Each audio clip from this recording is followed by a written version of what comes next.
अस्सलाम वालेकुम 9th class. कैसे स्टूडेंट्स आप लोग? आज हम हमद की जो मश्क है उसको करेंगे। उस हमद की मश्क में एक तो सवाल जवाब होंगे, एक मरकजी ख्याल होगा और एक दो चीज़ें ऐसी हैं जो आपने 8th क्लास में नहीं की होंगी। ठीक है, उनको मैंने व्हाइट बोर्ड के ऊपर लिखा है, उनके मानी लिखे हैं। आपने आपकी बुक पे भी ये मौजूद है, लेकिन आपने करना ये है जो मैंने लिखा है, जैसे मैं समझाऊं उसको समझे। बुक से भी आप बाद में देखें, लेकिन आप इसको व्हाइट बोर्ड पे लिखा हुआ समझेंगे तो आपको ज्यादा आसानी महसूस होगी। शायरी में कुछ जो चीजें हैं वो आपके लिए नहीं होंगी ना। जो हमद है वो भी शायरी की एक किस्म है ना। हमद, नात, गजल, नज़म, ये सब शायरी की किस्में। देखिए, मैंने एक चीज लिखी है, काफिया और रदीफ। ये अभी हम मशक के आखिर पे इनको पहले हम सवाल जवाब करेंगे, फिर उसमें मरकज़ी ख्याल करेंगे, फिर उसके बाद इन चीजों को करेंगे हम इंशाल्लाह। सबसे पहले है, हम मशक के सवालात जो है उनको कर लेते हैं। कौन सा बंदा हमद सरा है? जी स्टूडेंट्स, हमद में शायर जो है किस बंदे के बारे में बता रहे हैं कि वो हमद सरा है? बताएं जरा।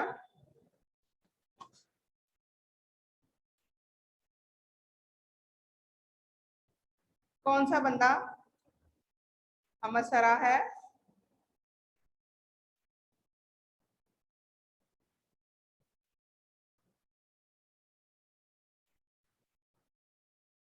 किसी को भी नहीं पता स्टूडेंट्स? कौन सा बंदा हमद सरा है? जी, नाफरमान गुनहगार बंदा जो है वो हमद सरा है। ठीक है, किसका हक सबसे मुकद्दम है, यानी सबसे पहले है? किसका हक सबसे मुकद्दम है? मुकद्दम का मतलब होता है सबसे पहले होना। जी, अल्लाह ताला का हक जो है वो सबसे मुकद्दम है। फ्रेंड्स, आपको मेरी आवाज आ रही है?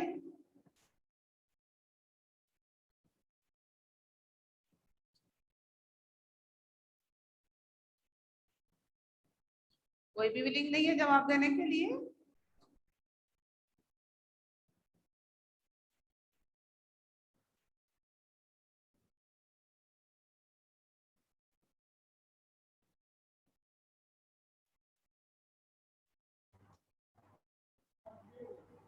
यस मैम, आ रही है आवाज। किसका हक सबसे मुकद्दम है? अल्लाह ताला का। जी, महरम और ना महरम में क्या फर्क? मैम ये चैप्टर नंबर कौन? टीचर फर्स्ट क्वेश्चन का आंसर बता दें एक मिनट बाद। कौन सा बंदा हमद सरा है? नाफरमान जो गुनाहगार बंदा है वो हमद सरा है। किसका हक सबसे मुकद्दम है? अल्लाह ताला का हक सबसे मुकद्दम है। महरम और ना महरम में क्या फर्क है? महरम किसको कहते हैं और ना महरम किसको कहते हैं? जानने वाला, महरम जानने वाला और नामहरम ना जानने वाला। जी, महरम जानने वाला, महरम ना जानने वाला। अल्लाह का गधा किस में मगन रहता है?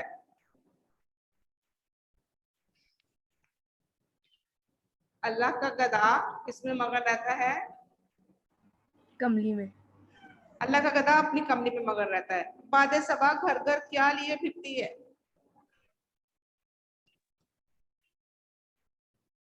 बादे सबा घर घर क्या लिए फिरती है? बादे सबा घर घर अल्लाह का पैगाम लिए फिरती है। जी, इस समझ में शायद अल्लाह ताला की कौन सी सिफात बयान की हैं?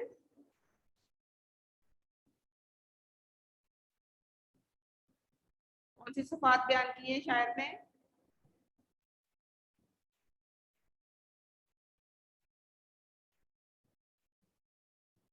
जी, कौन बताएगा? मिनाहिल, मिनाहिल आप बताएं बच्चे।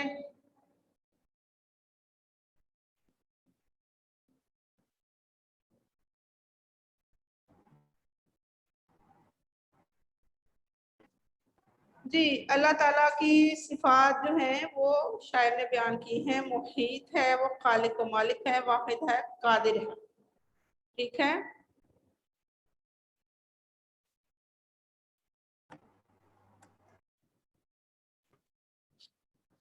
अब देखिए स्टूडेंट्स, इसमें कुछ अल्फाज जो हैं वो उनके उन्होंने मानी मुरक्कबात के कहा है मश्क में, आपको लिख देती हूँ। मुकद्दम, सबसे पहले, महरम, जानने वाला, खिल्लत सुल्तानी,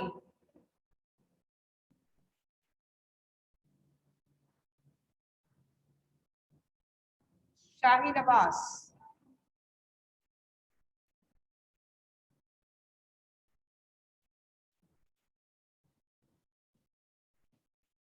मुहीत, छाया हुआ,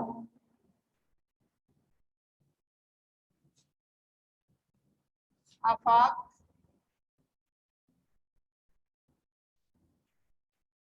आसमान,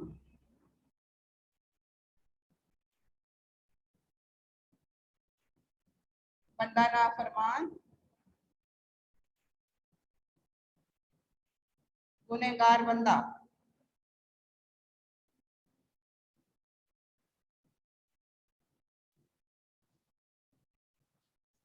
नाइन्थ क्लास, ये मुरक्कबात के मानी मैंने लिखे हैं, इनको आप समझें, अपनी कॉपी पे लिख लें, रफ पे लिखें, फिर नीट पे लिखें। यही चीजें आपकी जब आपका सिलेबस मुकम्मल हो जाना है, छोटी छोटी चीजें आपके एमसीक्यूज में, आपकी ग्रामर के जो चीजें होती हैं उनमें आएंगी, कुछ आपके पेपर्स में इस तरह की चीजें आएंगी। अभी आप लापरवाही करेंगे तो फिर जब आपके पेपर्स होने हैं, फिर इसी तरह एक एक लफ्ज का एक एक नंबर से कट जाता है। ठीक है, उससे अगले वाला सवाल है, 10 इशारात की वजह से हम उनका खुलासा मुकम्मल करें। 9th क्लास, इसमें जो आपकी हमद में शायरी है सारी, वो उन्होंने उसके एक एक मिसरे के कुछ कुछ हिस्से दिए हुए। आप इन जो नामुकम्मल मिसरे हैं इनसे क्या कर सकते हैं, उसका खुलासा जो है वो आप बिल्कुल मुकम्मल कर सकते हैं। खुलासा आप इस मदद से मुकम्मल करेंगे। दिलों पर अल्लाह का कब्जा, दिलों पर अल्लाह का कब्जा, नाफरमान बंदा हमसराई। आप इसका सिंपल वे में आप लिख सकते हैं कि अल्लाह ताला का इंसान के दिल पर इतना कब्जा है कि इंसान नाफरमान होने के बावजूद उसकी हमद सराह है, उसकी हमद बयान कर रहा है। ठीक है, अल्लाह की बंदगी का हक किसी से भी अदा नहीं हो सकता, लेकिन सबसे पहले हम पर फर्ज है कि उसका हक अदा करें। और उस बंदे की नजर में खिलत सुल्तानी भी कुछ नहीं अहमियत रखती, जिसकी नजर अल्लाह ताला से लगी हो, जो उसकी तरफ लो लगाए बैठा हो। और हर चीज पर अल्लाह ताला की जो सिफात हैं वो घेरे हुए हैं, छाई हुई है, और हर तरफ उसकी खुशबू फैली हुई है। सिंपल वे में आप इसका खुलासा इन अल्फाज से मुकम्मल कर सकते हैं, इसमें कोई मुश्किल नहीं है। आप इसकी जो मिसरे हैं नामुकम्मल मिसरों को लें, और वैसे भी अगर आपने खुलासा लिखना है तो आप इसमें सारी वो जो अल्लाह ताला की सिफात बयान है वो लिखेंगे। अच्छा, 9th क्लास, इसका मरकजी ख्याल जो है उसको देखें। मरकजी ख्याल में हम क्या लिखेंगे? मरकजी ख्याल किसी भी चीज का मरकज जो है वो हेड को कहते हैं ना, मरकज हेड को कहते हैं। मरकजी ख्याल में हम अपनी हमद को खोलेंगे, उसमें देखेंगे कि मरकजी ख्याल है क्या। इसके मरकजी ख्याल में हम सबसे वाज़ेह एक चीज नजर आती है कि शायर जो है वो अल्लाह ताला की तरफ लो लगाए हुए, उन्हें उनकी नजर में कोई और चीज अहमियत नहीं रखती।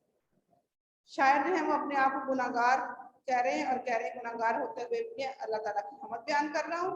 और जो बंदा अल्लाह ताला से लो लगा लेता है उसको शाही लिबास से, शाही ओहदे से कोई गर्ज नहीं है, और अल्लाह ताला का पैगाम हर तरफ फैला हुआ है। तो 3 लाइनों में हम इसका मरकजी ख्याल बयान कर देंगे। खुलासा होगा वो 3 से 4 लाइनों का होगा इसका हमद का, और जो उसका मरकजी ख्याल होगा वो 2 से 2.5 लाइनें, इससे ज्यादा नहीं होती। मतलब कि आपने अगर खुलासा लिख रहे हैं तो ये नहीं कि आप उसका पूरा पेज लिखेंगे बड़े, जिस तरह लेसन का खुलासा लिखते हैं। नज़म का, हमद का, किसी भी गजल का जो खुलासा है वो छोटा होता है, 4-5 लाइनों का खुलासा होता है। इसके बाद देखें हमारे पास इस मश्क में और क्या है हल करने के लिए, खाली जगह है, उसमें कोई मुश्किल नहीं है, आप इसको करेंगे। ठीक है, एक मैंने सवाल आपको शुरू में बताया था कि हम एक तो सवाल ऐसे हैं जो आपने 8 क्लास में पहले नहीं किए, वो देखें, काफिया। इसको हम काफिया भी कहा जाता है, हम काफिया भी बाज़ औक़ात इन अल्फाज को कहा जाता है। काफिया कहते किसको? अभी आपकी तशरीह में, हमद की नज़म में, गजल में ये अल्फाज आएंगे, लेकिन आपको पता नहीं होगा कि ये हम काफिया। उसकी वजह क्या होगी कि आपको इसका पता ही नहीं होगा कि ये है क्या काफिया।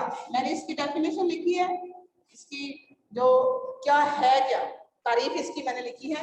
शेर के आखिर में आने वाले हम आवाज अल्फाज को काफिया कहते हैं। हम काफिया अल्फाज भी कह देते हैं, काफिया भी कह देते हैं। काफिया की जमा कवाफी है। किसी भी शेर में उसके आखिर पे जो अल्फाज एक आवाज के होते हैं, लेकिन होते मुख्तलिफ हैं, अल्फाज एक नहीं होंगे, आवाज एक होगी, उस वजह से वो हम काफी अल्फाज होंगे। ठीक है, मिसाल के तौर पे मैं शेर लिखती हूँ। इब्ने मरियम हुआ करे कोई,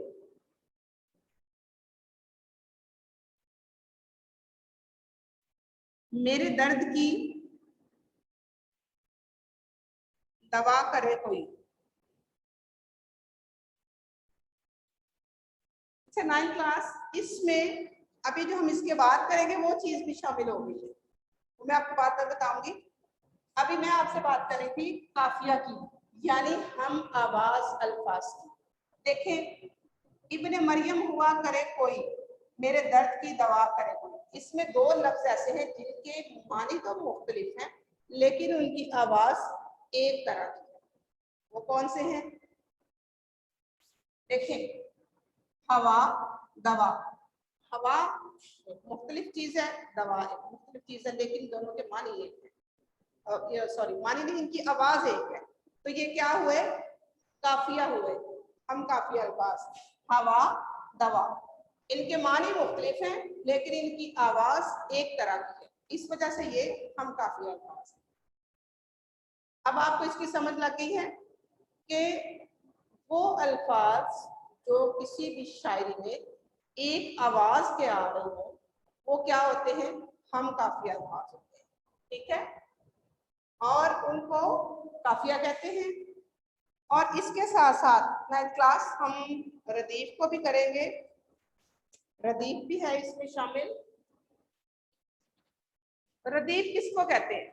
रदीफ की शायरी की मतलब शायरी में होने वाली एक किस्म होती है कि उसमें शायरी में जो अल्फाज इस्तेमाल होते हैं वो कहते हैं। देखें, सामने मैंने रदीफ की भी तारीफ लिखी है। रदीफ के लुग़वी मानी सवार के पीछे बैठने वाले के। क्या लिखा मैंने? रदीफ के लुग़वी मानी सवार के पीछे बैठने वाले के हैं। यानी एक सवारी है, एक बंदा तो सवारी के आगे बैठा है, सवारी चला रहा है या बैठा है, उसके पीछे जो बंदा बैठा है उसको क्या कहते हैं? रदीफ कहते हैं। अच्छा जी, अब जो रदीफ है उसको शायरी में रदीफ कहाँ से ये आ गया? ये देखें, अब देखें, रदीफ के लोगों में मैंने सवार के पीछे बैठने वाले के, ये अल्फाज काफिया के बाद आते हैं। जिस तरह सवारी के पीछे बैठने वाला जो बैठा होता है उसके पीछे बैठने वाले को रदीफ कहते हैं, इसी तरह काफिया के बाद जो आते हैं अल्फाज उनको रदीफ कहा जाता है। रदीफ शेर के आखिर में एक ही लफ्ज का बार बार आता है। ये देखें, अब इब्ने मरियम हुआ करे कोई, अब इसके दरमियान में हवा और दवा लफ्ज थे दो, ये क्या थे? हम काफिया। अब इसके आखिर पे दो लफ्ज हैं, एक ही लफ्ज है, दो दफा है। कोई, करे कोई, दवा करे कोई, ये दोनों लफ्ज क्या है? ये रदीफ है। अब आपको समझ आ गई? इब्ने मरियम हुआ करे कोई, हवा और दवा था काफिया, और इसके बाद कोई लफ्ज जो है वो हमारा बार बार आ रहा है, लेकिन एक ही लफ्ज बार बार आ रहा है। तो ये कौन सा लफ्ज होगा? इब्ने मरियम हुआ करे कोई। इसमें दोनों चीजें हमने सीखी हैं, रदीफ भी और काफिया भी। इसमें हमने दोनों चीजें सीखी हैं, काफिया और रदीफ। काफिया है हवा, दवा। अब हम अपनी हमद को अगर खोल लेते हैं, फिर इसमें देखते हैं कि क्या इसमें कुछ ऐसी चीजें हैं। जी बिल्कुल, आप अपनी बुक्स खोल के देख सकते हैं। इस हमद में 13 लफ्ज जो है वो रदीफ है, ठीक है, बार बार आया है और आखिर पे आया है। और किसके बाद आया है? काफिया के बाद। काफिया के बाद आया है ये। रदीफ की तारीफ में मैंने ये भी लिखा है ना कि ये अल्फाज काफिया के बाद आते हैं। रदीफ जो है वो काफिया के बाद आते हैं, हमेशा रदीफ काफिया के बाद आता है। अब हमद में हम देखेंगे कि क्या हमद में भी कोई ऐसी चीज है जिन्हें हम रदीफ और काफिया कह सकें। जी बिल्कुल, आप अपनी बुक्स पे देखें। सवा, सरा लफ्ज दोनों काफिया है। आवाज एक तरह की है, मानी मुख्तलिफ है।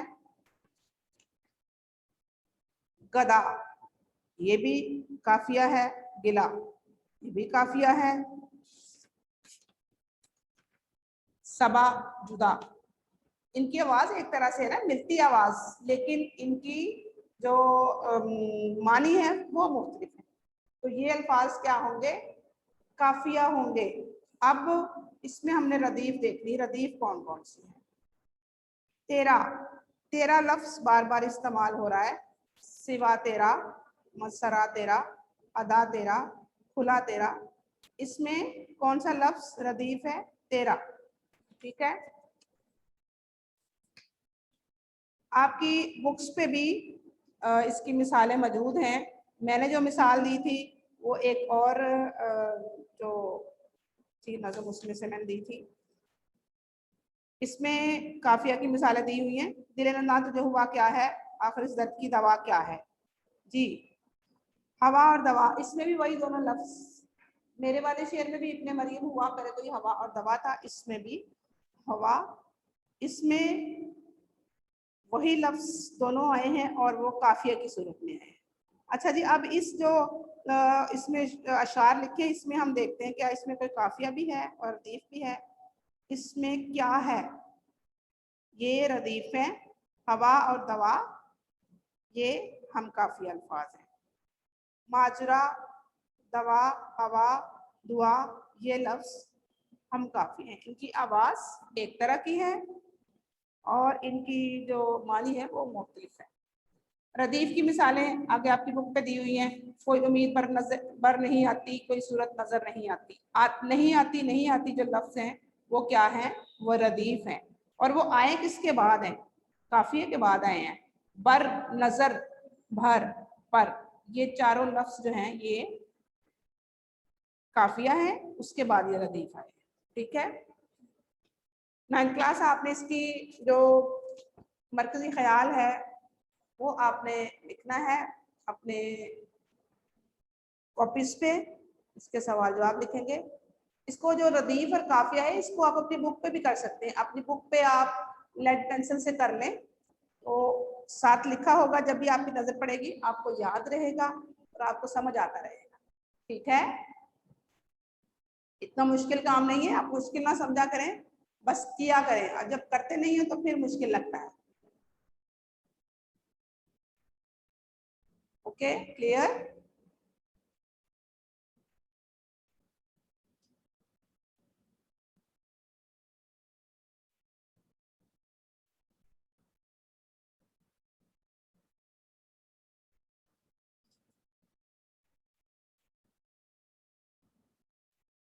आपको समझ आ गई? आप इसके बारे में कुछ पूछना चाहते हैं?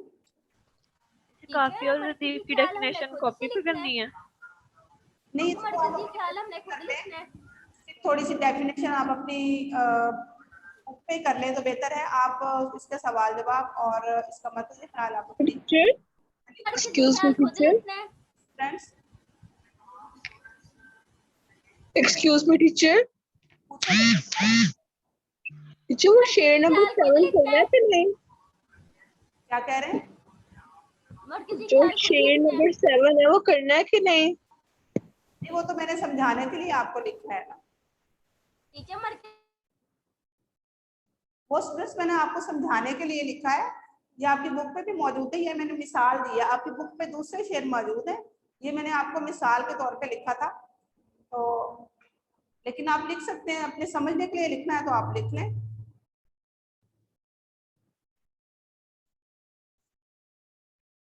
आपकी बुक पे नहीं है ये, मैंने दूसरे अशआर जो है वो वैसे आपके लिए लिखे हैं कि आप उसको समझ लें।